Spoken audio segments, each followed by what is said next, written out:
Sean todos ustedes bienvenidos. Este es su programa Iglesia en Marcha, un espacio para compartir las noticias y actividades de la Iglesia en Sucre. En esta oportunidad, continuando la visita al Museo San Felipe de Neri, recorriendo los diferentes pasillos del Colegio María Auxiliadora, un lugar donde usted puede visitar y disfrutar los hermosos paisajes desde el Mirador San Felipe de Neri.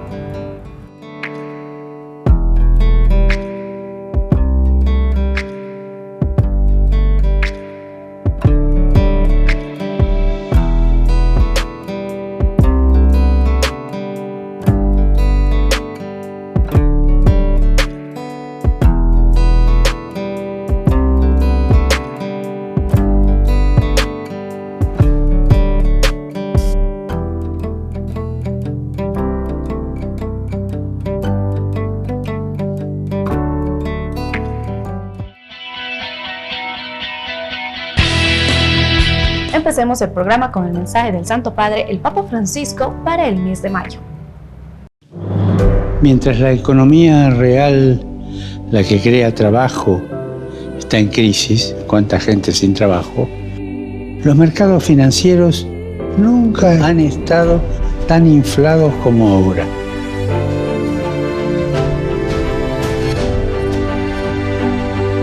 Qué lejos está el mundo de las grandes finanzas, de la vida de la mayoría de las personas. Las finanzas, si no están reguladas, se convierten en pura especulación, animada por algunas políticas monetarias. Esta situación es insostenible, es peligrosa. Para evitar que los pobres vuelvan a pagar consecuencias, hay que regular estrictamente la especulación financiera. Especulación, quiero subrayar el término. Que las finanzas sean instrumentos de servicio, instrumentos para servir a la gente y cuidar la casa común. Todavía estamos a tiempo de poner en marcha un proceso de cambio global para practicar una economía diferente, más justa, inclusiva, sostenible, que no deje a nadie atrás. Hagámoslo y recemos para que los responsables del mundo financiero colaboren con los gobiernos a fin de regular los mercados financieros para proteger a los ciudadanos en peligro.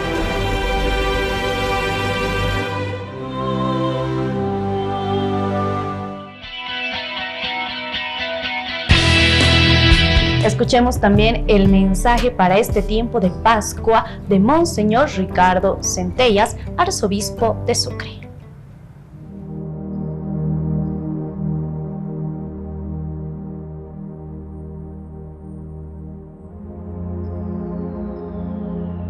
Felices Pascuas de Resurrección para todos. Hoy celebramos este gran triunfo de Jesús sobre la muerte, sobre el mal, sobre todas las injusticias.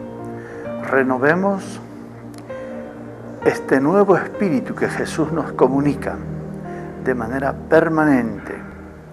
Renovemos este espíritu de trabajar por la vida, de proteger la vida en toda circunstancia. No sembremos signos de muerte en este mundo, sino todo lo contrario, signos de vida y de vida digna. Felicidades a todos en Pascuas de Resurrección.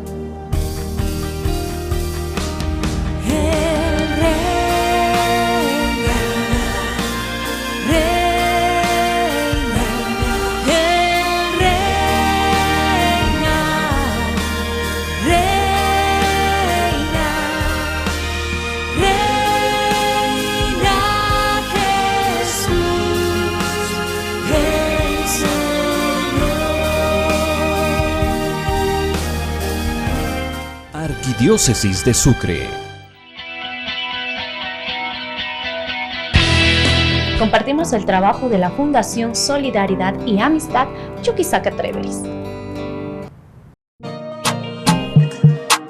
Helvetas, a través del Proyecto Chalaí y la Fundación Treveris, presentan Jóvenes Agentes de Cambio.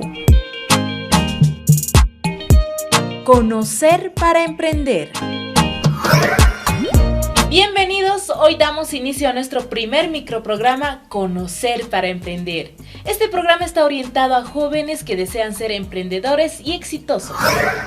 Hoy vamos a responder a las preguntas ¿qué es un emprendimiento y qué es un emprendedor? Veamos a continuación qué respondieron nuestros jóvenes consultados. Caminando por las calles buscaremos a jóvenes que nos respondan a esta pregunta. Amigo, ¿sabes qué es un emprendimiento? Yo creo innovar, o sea, los emprendedores venden un producto o algo, eso pienso que es. ¿Y qué es un emprendedor? La persona que está haciendo el emprendimiento. ¿Tú sabes qué es un emprendimiento? Claro, es una forma de cómo ganar dinero, digamos, haciendo algo. ¿Qué es un emprendedor para ti? Alguien que lo realiza, algo así. ¿Tú sabes qué es un emprendimiento? Bueno, es una persona que quiere algo nuevo, ¿no? Algo para negocio, cosas.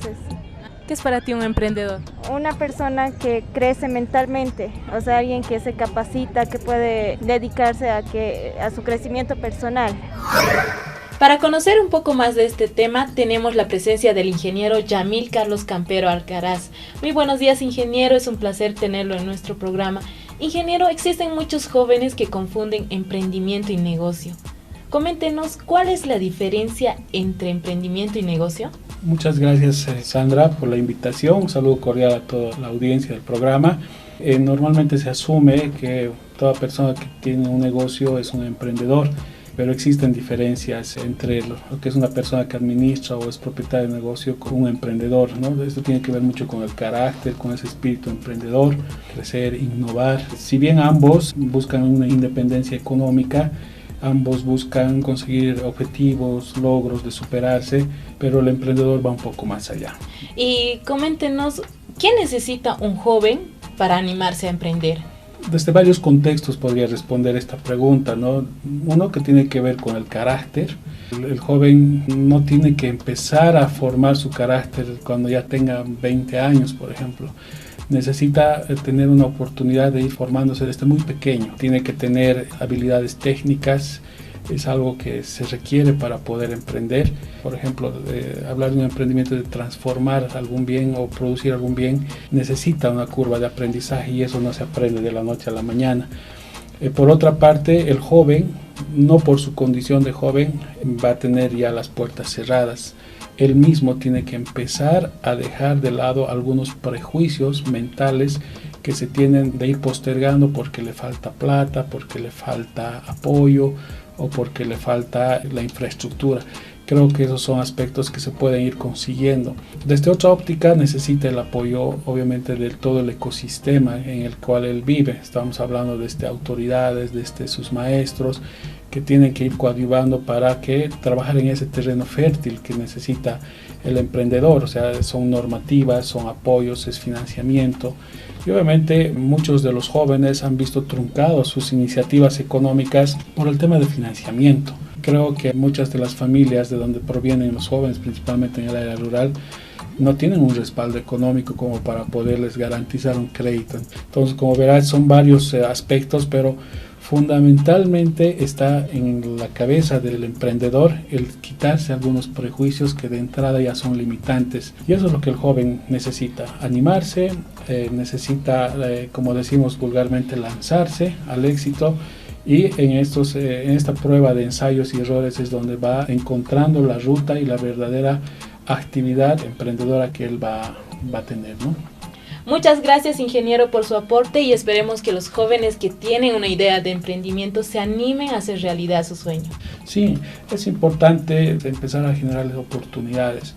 Es interesante que desde los colegios empecemos a generar concursos, por ejemplo, ¿no? También la sociedad tenga esa tolerancia como para poder aceptar los errores que puedan cometer los jóvenes y ser constructivos todo el tiempo, ¿no? Entonces, esto es un proceso que tenemos que ir entre todos construyendo. Y bueno, los jóvenes creo que ahora tienen muchas más posibilidades y entre todos tenemos que trabajar. Muchas gracias, ingeniero, por su presencia. Le agradecemos por la información que nos brinda. Y termino con esta hermosa frase que dice: lo único imposible es aquello que no intentas. Gracias por acompañarme en Conocer para Emprender. Recordarles que pueden seguirnos a través de nuestras redes sociales para ver más contenidos como este. En nuestro próximo encuentro tocaremos el tema ¿Cómo iniciar mi emprendimiento? Muchas gracias y hasta la próxima.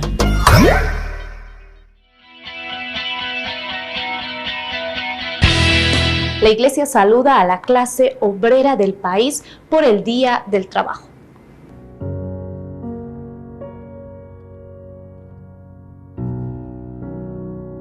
En vísperas de celebrar el 1 de mayo, Día del Trabajo, Día del Trabajador, mis felicitaciones a todos los trabajadores. Creo que es un día especial para reivindicar el derecho al trabajo, la dignidad de todo trabajo, y que Dios bendiga a todos los trabajadores, y de manera especial en este tiempo de pandemia, cuando el desempleo ha crecido, el trabajo es muy esporádico y en Bolivia difícil de encontrar. Yo creo que uno de los signos de la persistente pobreza que tenemos en América Latina y particularmente en Bolivia es el desempleo. Tenemos altos porcentajes de desempleo y esto nos muestra que una de las tareas pendientes de todo gobierno y de la sociedad como tal es la creación de trabajos dignos y sostenibles. A los que trabajan formalmente, de manera informal, mis felicitaciones, y creo que hay que seguir luchando por conseguir un trabajo digno, sustentable y de largo aliento. Muchas felicidades.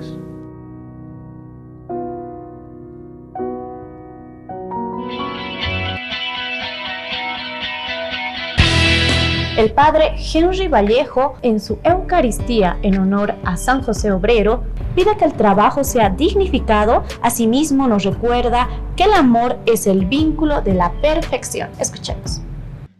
Y en este año dedicado a San José, le damos gracias a Dios por un nuevo mes que comenzamos, por una nueva mañana en que hemos despertado, hemos visto la luz. Le agradecemos también por el pan que Dios nos concede compartir en la mesa de la casa, y junto al pan por el trabajo, ¿no? Y hoy quisiera hacer eco a la carta que el Papa nos ha dejado en este año dedicado a San José, donde nos habla de 7 características bellas de San José, y una de ellas es el trabajo. Qué bello, ¿no? El trabajo, hablar sobre el trabajo. He visto varias publicaciones en el Facebook, en el WhatsApp, ¿no es cierto?, que te mandan. Y uno dice, caramba, ciertamente puede ser la alegría de descubrir un día que podemos felicitarnos, trabajar, compartir, pero en ningún momento de los WhatsApp he visto, por ejemplo, decir el trabajo dignifica, el trabajo nos une a la familia, el trabajo nos da la fuerza de la vida, ¿no? Pero todo era celebración, fiesta. Y en un contexto en el que estamos, donde el trabajo, ¿no?, parece que no está bien. Yo creo que tendría que ser al revés, ¿no? Danos, Señor, trabajo, que termine la pandemia, que todos tengamos un trabajo digno. Y tendríamos que ponernos todos en una actitud de oración, y yo por eso quisiera invitarles a ustedes que están acá en este día, que pidamos para que Dios nos conceda un digno trabajo. Y quisiera subrayar esto que hemos dicho en el Salmo en el día de hoy, ¿no? El Señor haga prosperar las obras de nuestras manos. Y hemos escuchado el libro del Génesis y nos recuerda que el trabajo también nos permite ser colaboradores de la creación. Por medio del trabajo que hacemos, colaboramos a la creación. Somos co-creadores, ¿no? Porque nuestro trabajo hace bien a la sociedad. Nuestro trabajo hace bien a aquella realidad humana. Entonces, esto nos da alegría en la vida, ¿no? ¿Por qué trabajo? Porque soy co-creador. Participo de la creación. El esfuerzo, el sacrificio de mis manos hace imposible que la creación sea más digna. Y por eso creo parte de todos y de quienes están a la cabeza como autoridades es brindar un trabajo digno. Y en este tiempo del COVID y todavía ahora se siguen notando, ¿no? Se sigue notando. Hay mucha gente sin trabajo. Y no solamente en el COVID, ya había una situación muy fuerte. El mercado está saturado.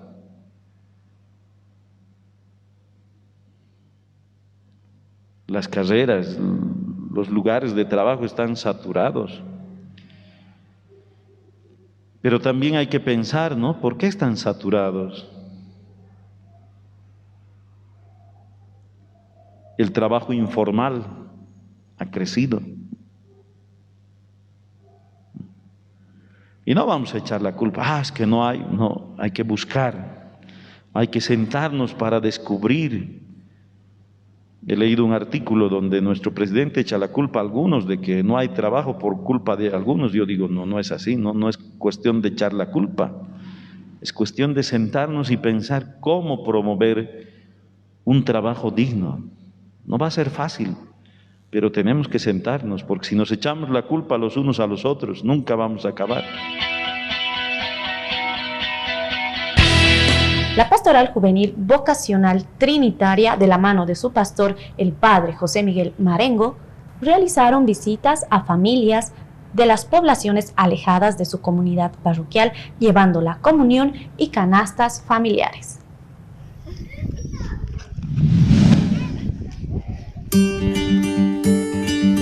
Los monaguillos, los misioneros de San Simón de Rojas, Festa, Fuente Solidaria Trinitaria Animadora, y Amitri, Amigos Trinitarios, conforman la Pastoral Juvenil Trinitaria de Sucre, Bolivia.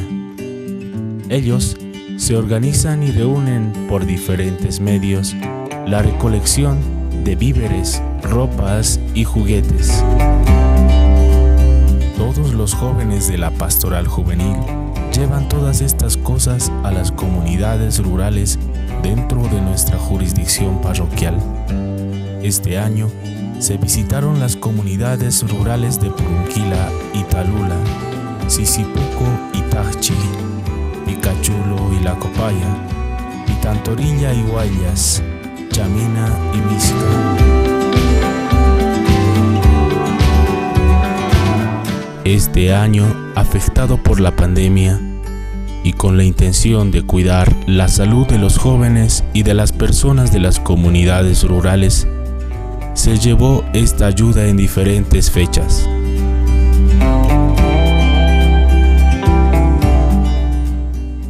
Queremos agradecer a todas las personas, familias e instituciones que sin su ayuda y colaboración de donaciones, la actividad de la misión no podría realizarse.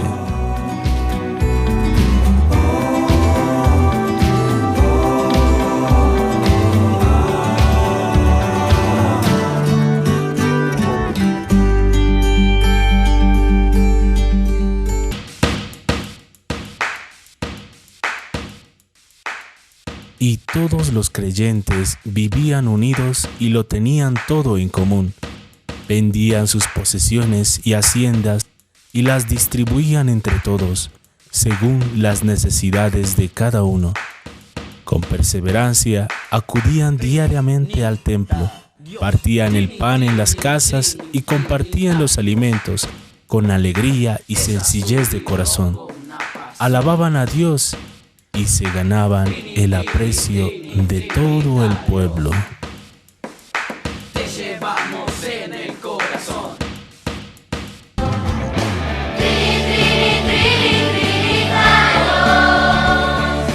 Es azul y rojo una pasión.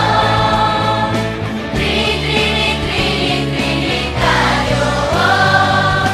te llevamos en el corazón. El sábado 1 de mayo se llevó a cabo el Expo Carisma Trinitario, donde jóvenes mostraron a la comunidad el servicio parroquial que prestan a la población en general.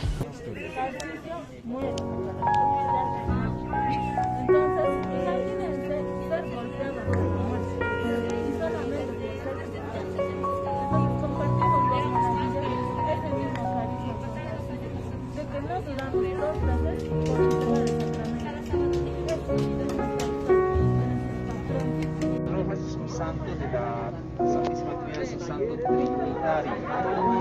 San Simón de Rojas se caracterizaba cuando él estaba vivo por ayudar a las personas que generas la comunidad.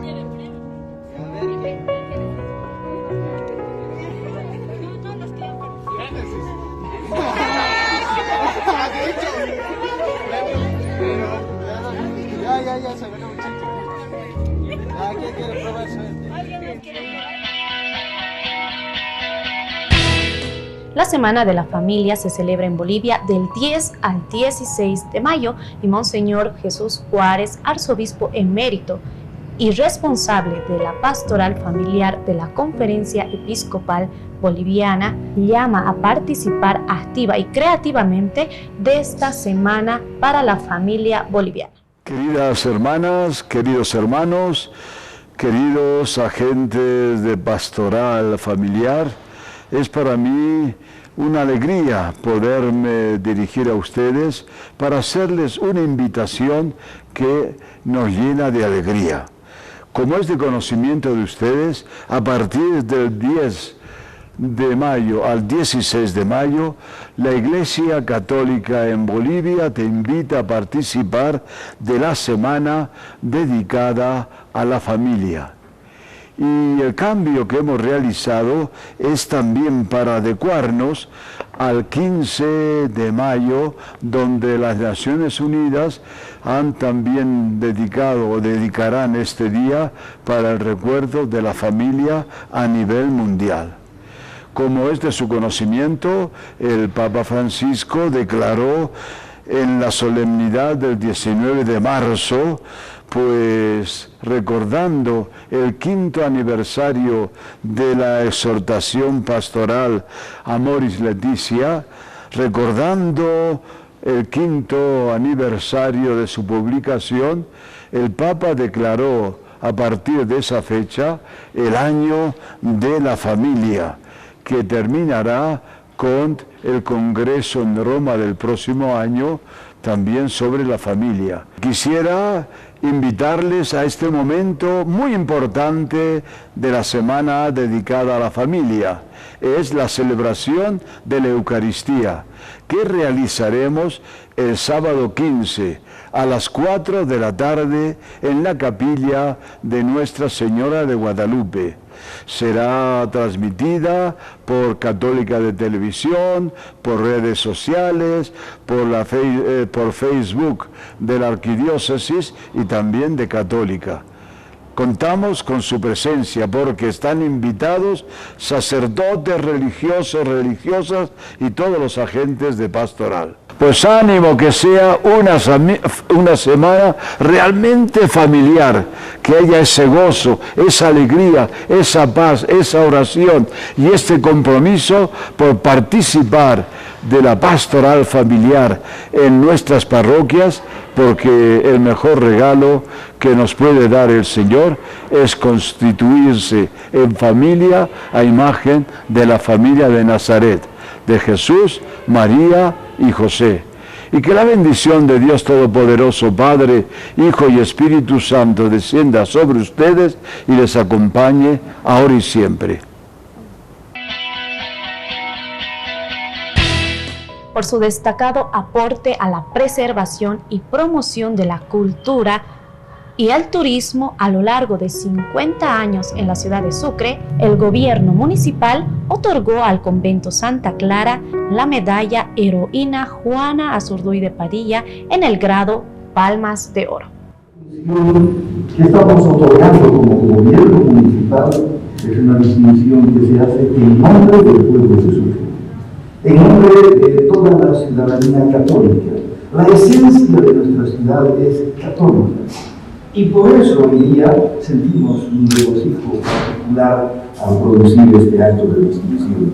Sí, me parece que si a alguien hay que agradecer y a alguien hay que condecorar y tiene que tener el reconocimiento de la ciudadanía, es a estas nuestras hermanitas de Santa Clara que han preservado el patrimonio de la nación, aquella herencia que nos han dejado nuestros antepasados, que es importante, es valiosa, es costosa y para nosotros nos ayuda a tener sentido de identidad. Somos la herencia de nuestros antepasados y estas hermanitas a lo largo de los siglos de su existencia han ido atesorando un tesoro cultural que, aunque sea propiedad legal de ellas, al siendo patrimonio es de todos nosotros. Nos lo han cuidado, nos lo han mantenido y ahora desde hace 50 años nos lo pueden ofrecer para el deleite, para el aprendizaje, para que podamos aquellos visitantes de su museo sentirlo propio, sentirlo nuestro y sentirnos felices de tenerlo nuestro. Gracias a las hermanitas y muy buena iniciativa la que ha tenido nuestra alcaldesa y el consejo municipal en condecorarlas. Y ojalá todos los chuquisaqueños, todos los bolivianos y el mundo entero podamos sentir este patrimonio que estas hermanitas han guardado como nuestro, y sentirnos orgullosos y aumentar nuestra autoestima, nuestro gusto, nuestro aprecio por las cosas. Sí, agradecer a todo el Consejo Municipal que hace este reconocimiento al museo, que es histórico, patrimonio histórico de la humanidad. En sí, claro, nosotras somos las que estamos custodiando y las que tratamos de mantener este patrimonio desde su comienzo, que han hecho posible nuestras hermanas que estaban presentes en ese año del 70, que han hecho posible para poder mostrar estas reliquias que teníamos dentro del convento de nuestras hermanas que habían ingresado y parte de los cuadros que habían comprado, que han hecho pintar. Por ejemplo, las pinturas murales hicieron pintar como signo para promover mejor nuestra fe, nuestra liturgia, nuestra vida religiosa, nuestra liturgia. Las empanadas han nacido justamente por una necesidad, ¿no? En los años 700, por creatividad de nuestras hermanas, y ahora en día lo seguimos haciendo, que toda nuestra repostería que ofrecemos a la población es también para que nos puedan ayudar y sustento de nosotras y también para mantener este patrimonio histórico, ¿no? Tanto que es financiado solo por nosotras, por los turistas y también por nosotras. Entonces, por esa razón ofrecemos las empanadas y todo tipo de repostería en la calle Avaroa 290, que es por el convento, y al lado tenemos la cafetería, pero por el motivo por la pandemia está cerrado, pero estamos ofreciendo por el convento ahora a partir de las 8:30 hasta las 12. Por ahora las visitas del museo se están haciendo por el convento, pero pues a partir de 3 personas para arriba, porque no se está atendiendo habitualmente como se atendía antes de 2:30 a 5:30 de la tarde. Ahora está cerrado, pero si hay algún grupo a partir de 3 personas para arriba hasta 10, hasta 15, se atiende por el convento, que pidan por el convento y se les atiende por el museo.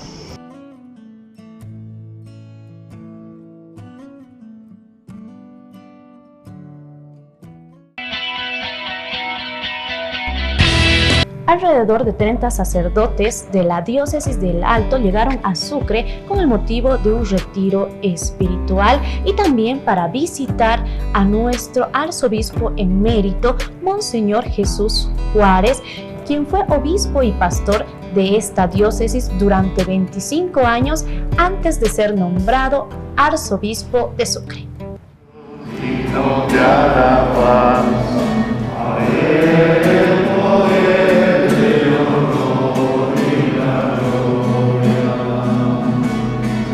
Santo es el Señor mi Dios, digno de alabanza. A Él el poder, el honor y la gloria.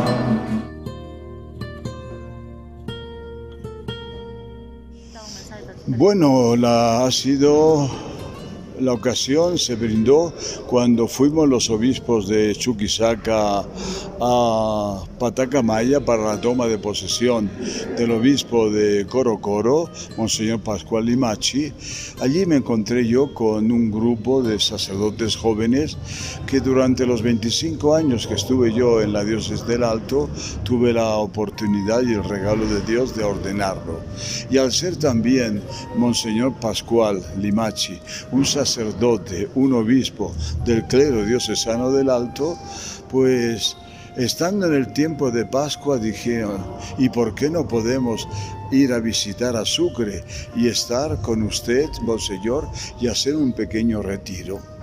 Eso fue la primera iniciativa, pero después, en conversación aquí con el presbiterio de Chuquisaca, hablando con el padre Armando Sandoval, presidente del clero, con el padre Pedro Pablo, dijimos, ¿y por qué no le damos también un tinte de fraternidad entre los dos presbiterios, el de la diócesis del Alto y de la arquidiócesis de Sucre? Y entonces así nació la idea. ¿Y qué vamos a hacer? Pues enseguida la iniciativa, la Eucaristía, fuente de alegría pascual. Y hemos estado toda una mañana y una tarde repasando los aspectos teológicos, litúrgicos, pastorales de la celebración de la Eucaristía para acercar a nuestros fieles a la celebración de este gran misterio.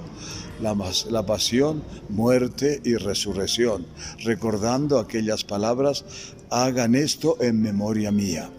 Y también tuvimos la oportunidad pues, de tener reflexión delante del Santísimo Sacramento en oración y luego celebrar solemnemente las vísperas cantando los salmos, recitando más despacio las preces, las lecturas para saborear esa oración también litúrgica que es fuente de crecimiento de la vida cristiana.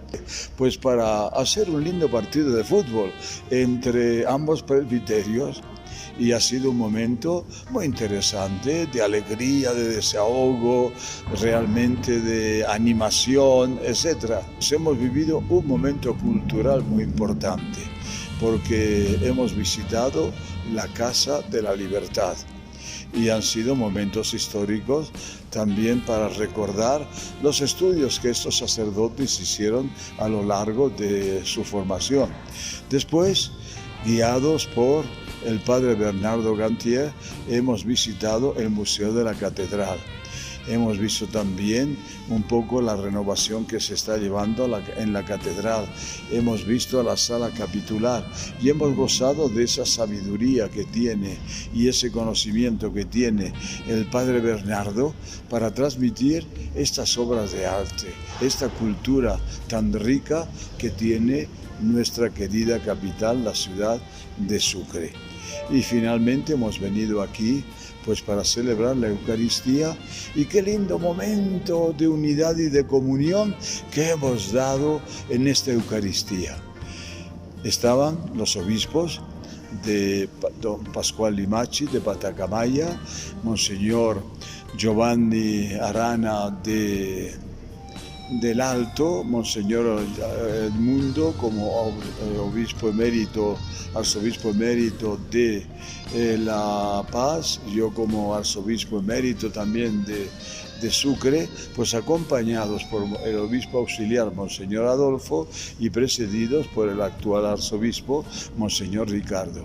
Ahí hemos gozado de, al escuchar las palabras de Monseñor, de ser y seguir esa tarea de Jesús el buen pastor y dar este testimonio también de la unidad que decía el Evangelio: el Padre y yo somos uno. Y ahora vamos a concluir esta jornada pues con algo maravilloso.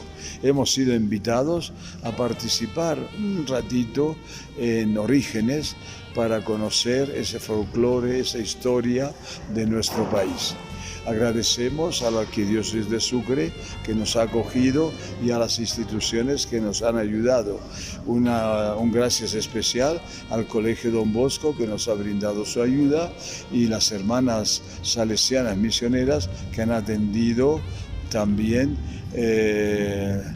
el hospedaje, los alimentos, etc.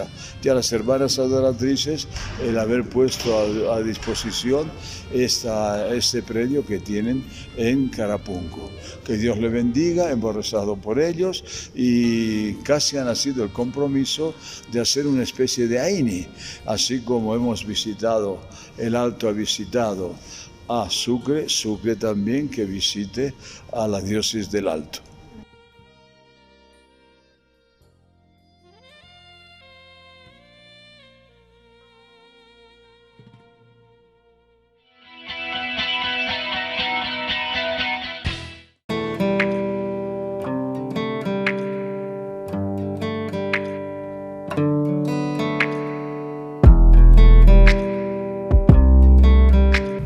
El presidente de la Conferencia Episcopal Boliviana, Monseñor Ricardo Centellas, ha felicitado a las autoridades electas en urnas que asumen oficialmente sus cargos. Asimismo, ha pedido cumplir con sus compromisos y luchar por el desarrollo de sus departamentos, municipios y que respondan a la confianza que el pueblo les ha otorgado. Escuchemos. Que respondan a la confianza que el pueblo les ha otorgado. Es una responsabilidad social muy alta, una responsabilidad política, pública. Ojalá que puedan ejecutar todas las promesas que han hecho y sobre todo responder a las necesidades básicas de la población. Cuestión de salud, educación, vivienda, y que trabajen para todos. Esto es lo fundamental. Creo que hay muchas cosas que se tienen que trabajar para consolidar la democracia. Las renuncias son parte de la vida democrática. Entonces, ojalá que seguramente hay muchas tareas pendientes, pero lo fundamental será que el que le suceda sea una persona totalmente independiente, no partidario, es decir, que no pertenezca a ningún partido político, porque las elecciones son acciones totalmente libres que no deben responder a grupos políticos.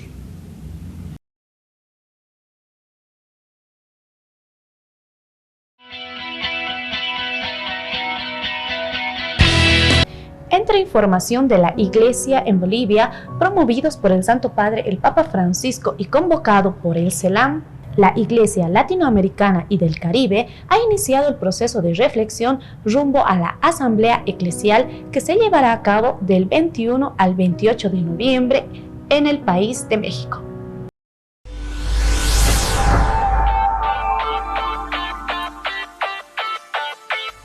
Todos somos discípulos misioneros en salida. Bolivia, rumbo a la Asamblea Eclesial de América Latina y el Caribe. ¿Cuál es su importancia? Esta Asamblea Eclesial reúne a toda la iglesia que peregrina en América Latina y el Caribe, y como iglesia boliviana tenemos mucho que decir a la luz de nuestra fe. ¿Qué es? Es un evento eclesial en clave sinodal, con una metodología participativa, incluyente y representativa, y Bolivia estará presente gracias a tu colaboración. ¿Por qué se llevará a cabo? Porque es necesario contemplar y profundizar en los desafíos actuales a la luz del documento final de Aparecida y ver el camino misionero que se viene realizando en Bolivia. ¿Cuál es su objetivo? Contemplar y profundizar la realidad de nuestros pueblos, principalmente en el contexto por el COVID-19, y reavivar nuestros compromisos pastorales en Bolivia, América Latina y el Caribe. ¿Quiénes participan? Laicos, hombres y mujeres. Religiosas y religiosos. Diáconos y sacerdotes. Obispos y cardenales. Es decir, todo el pueblo de Dios. Te invitamos a que te informes y participes en tu comunidad eclesial.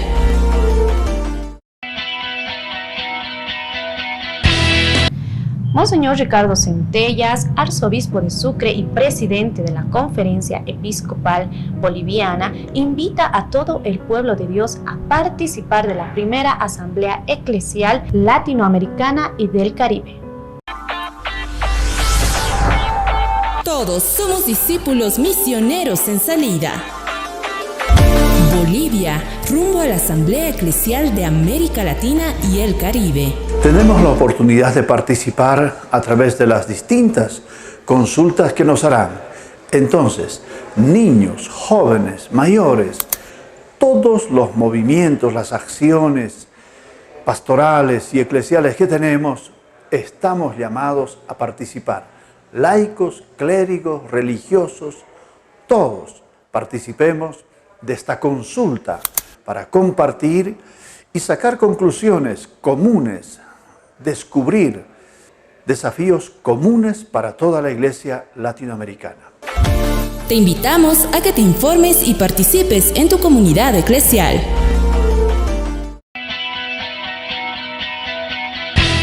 En una carta dirigida al jefe de bancada paceña del Movimiento al Socialismo, la Comisión de Comunicación de la Conferencia Episcopal Boliviana rechaza toda manipulación que tiende a desconocer sistemáticamente las acciones de los obispos por la vida y la dignidad del ser humano y solicita socializar con la bancada del MAS todo el accionar que realizó la Conferencia Episcopal Boliviana en los hechos de octubre del 2019 y posteriormente.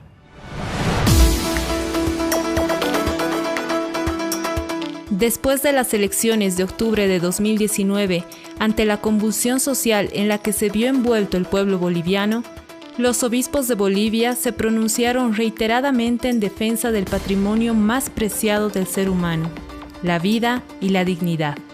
Lo hicieron con el pronunciamiento del 7 de noviembre del 2019 con el mensaje "Paremos la violencia, basta de heridos y muertes". Otro pronunciamiento corresponde al 8 de noviembre de 2019 con el mensaje "No más violencia en Bolivia". En los hechos dramáticos que hoy enlutan el país. La violencia nunca lleva a soluciones verdaderas y duraderas y por el contrario es fuente de tristeza y de muerte. Volvieron a pronunciarse el 16 de noviembre de 2019 con el mensaje "Respetar el valor de la vida".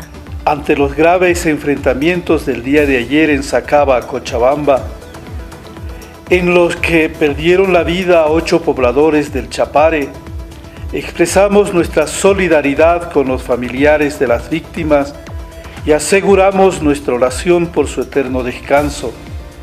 Una vez más, condenamos estos hechos y hacemos un urgente llamado a deponer actitudes de violencia. Insistieron con el pronunciamiento el 20 de noviembre de 2019 con el mensaje "Espiral de violencia y muerte", en la que reiteran su pedido "Basta de violencia". Basta ya de muertes, basta ya de violencia, basta ya de sufrimiento y dolor. El 23 de noviembre de 2019, una vez que se arribó a un acuerdo entre los políticos tanto oficialistas como de oposición y la sociedad civil, las delegaciones de la Unión Europea y la Organización de Naciones Unidas se comprometieron en la ayuda técnica especializada para viabilizar el cumplimiento de los compromisos adquiridos por los signatarios.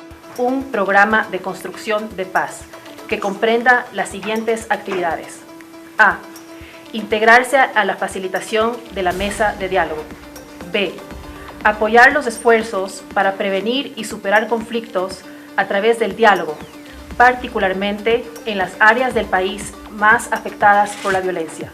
Los obispos de Bolivia convocaron de manera pública a la mesa de diálogo, que contó con la participación de todos los actores interesados en superar la crisis, proteger la vida y contener la violencia. El interés de la Iglesia Católica era encontrar elementos y posiciones que puedan unirnos. Desde el principio, nuestro deseo fue de buscar aquello que nos une, no aquello que nos separa.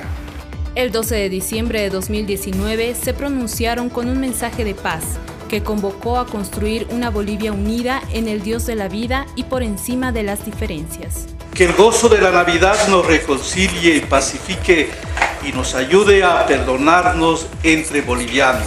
El 13 de marzo de 2021, los obispos de Bolivia lanzaron el comunicado La democracia exige respeto a los derechos humanos.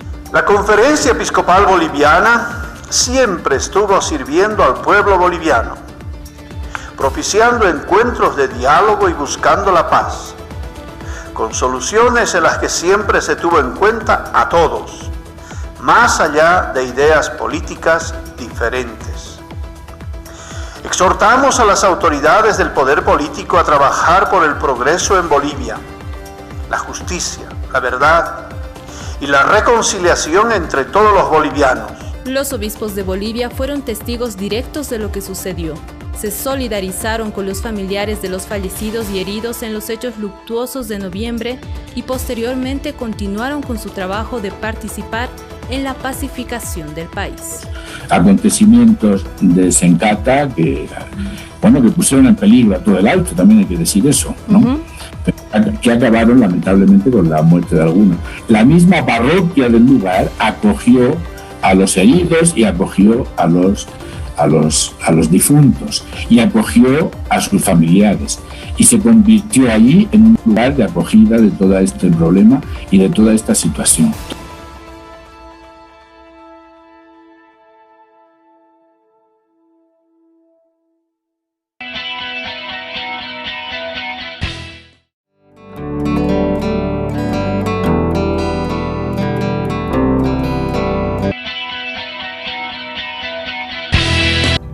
Entre información de la Iglesia en el mundo, somos de diferentes naciones, pero nos unimos en oración por un solo clamor.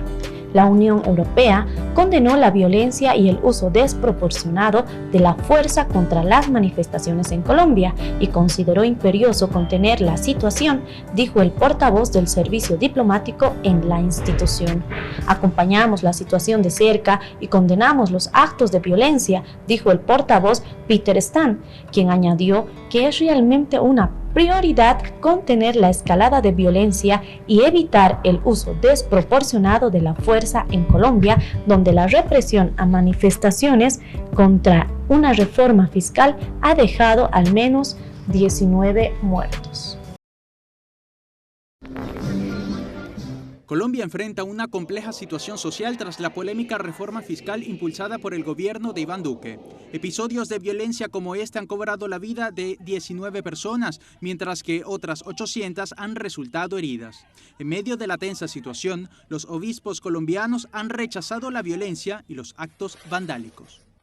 Sentimos y entendemos esas necesidades justas mientras se reclamen por el legítimo camino de la manifestación social, con el respeto del bien público y privado, pero también hacemos un llamado a las autoridades a respetar y salvaguardar el derecho a la vida de los manifestantes, al no exceder el uso de la fuerza. Juan Carlos Cárdenas es obispo de Pasto, Colombia. Como todo el episcopado colombiano, insiste en la necesidad de avanzar hacia la reconciliación nacional sin caer en la trampa de la violencia. Es necesario que se escuche a todos los sectores de la sociedad, no solo a pequeños grupos. Y finalmente, en este bloqueo que se está dando por las principales vías del país, estamos solicitando a los líderes del paro que se mantengan canales humanitarios, corredores humanitarios, para que en medio de esta pandemia se permita el paso de ambulancias con traslado de pacientes en situaciones críticas, el acceso y el ingreso de vacunas, del oxígeno a las diferentes ciudades. Varios obispos neogranadinos promueven una comisión humanitaria para superar este momento de tensión. Para este primer viernes del mes de mayo, los prelados han convocado una jornada de oración para pedir por la paz en Colombia.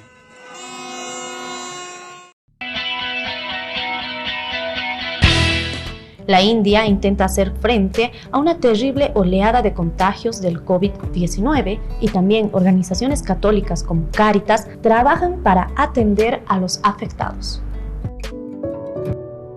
La India intenta hacer frente a una terrible oleada de contagios de COVID-19 y también organizaciones católicas como Cáritas trabajan para atender a los afectados. Por los informes que recibimos, Delhi está muy mal. Muertes, falta de oxígeno y de medicamentos. La Iglesia también se ha involucrado bastante en Mumbai, en nuestros hospitales y en nuestras organizaciones de ayuda social. La situación es mala, pero tengo esperanza. Es aterrador, deprimente, pero creo que el gobierno la controlará pronto. Ante este escenario, los obispos del país han convocado una jornada de oración y ayuno para este viernes 7 de mayo. Hemos preparado un encuentro de oración y hemos pedido a todas las iglesias, conventos e instituciones religiosas que recen para que Dios ayude en esta pandemia. Desde el inicio de la pandemia en 2020, la Iglesia Católica de la India ha puesto sus hospitales y servicios sociales a disposición del gobierno.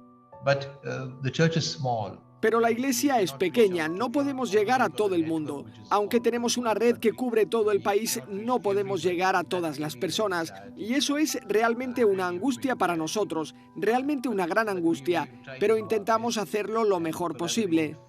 El número de casos de COVID-19 registrados en India supera los 18 millones. Solo en la segunda quincena de abril se registraron unos 300.000 nuevos contagios diarios.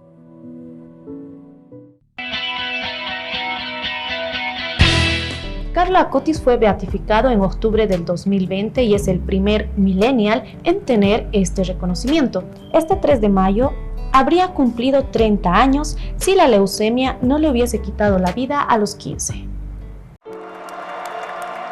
Carlo Acutis fue beatificado en octubre de 2020 y se convirtió en el primer millennial que tiene este reconocimiento. Este 3 de mayo habría cumplido 30 años si la leucemia no le hubiese quitado la vida a los 15.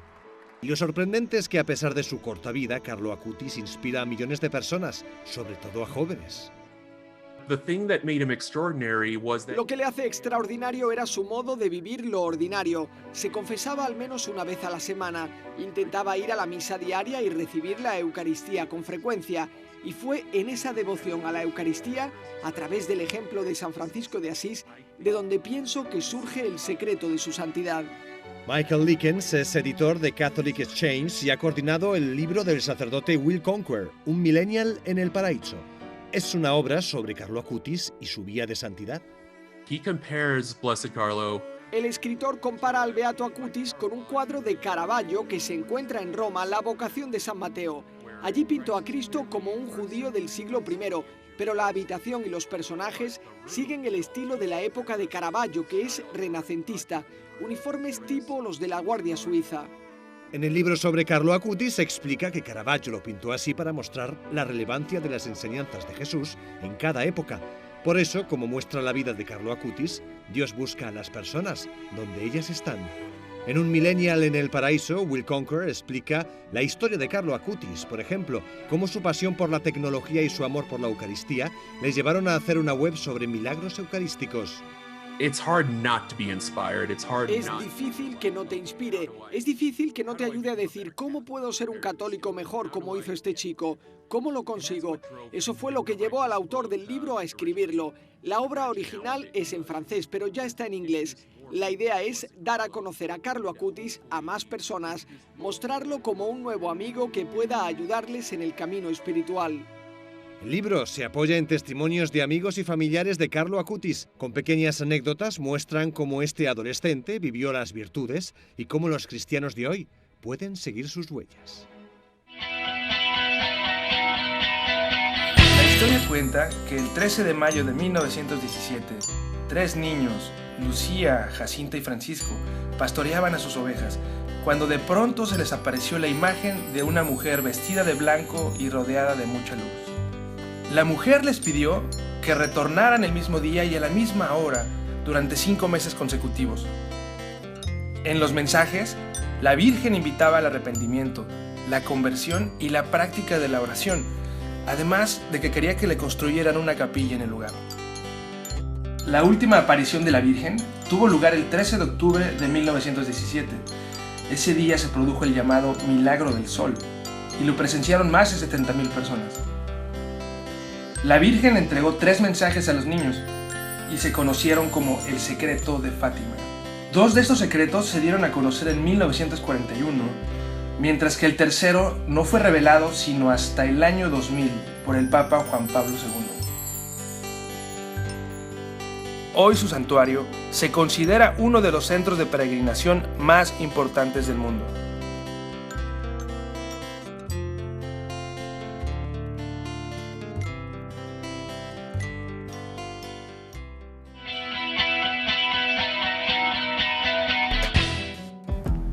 Un saludo cordial a todos los que siguen nuestro programa Iglesia en Marcha. No se olviden el mensaje de nuestros obispos: precautelemos nuestra salud ante el rebrote del COVID-19. Recordarles que las misas diarias y dominicales continúan siendo transmitidas a través de Católica Televisión y a través de nuestras plataformas virtuales con Arquidiócesis de Sucre y de igual manera con Católica Televisión. Y de esta manera llegamos al final de este programa desde los pasillos del Colegio María Auxiliadora dentro del Museo San Felipe de Neri. Tengan ustedes una excelente jornada y el reencuentro hasta la siguiente semana con más información.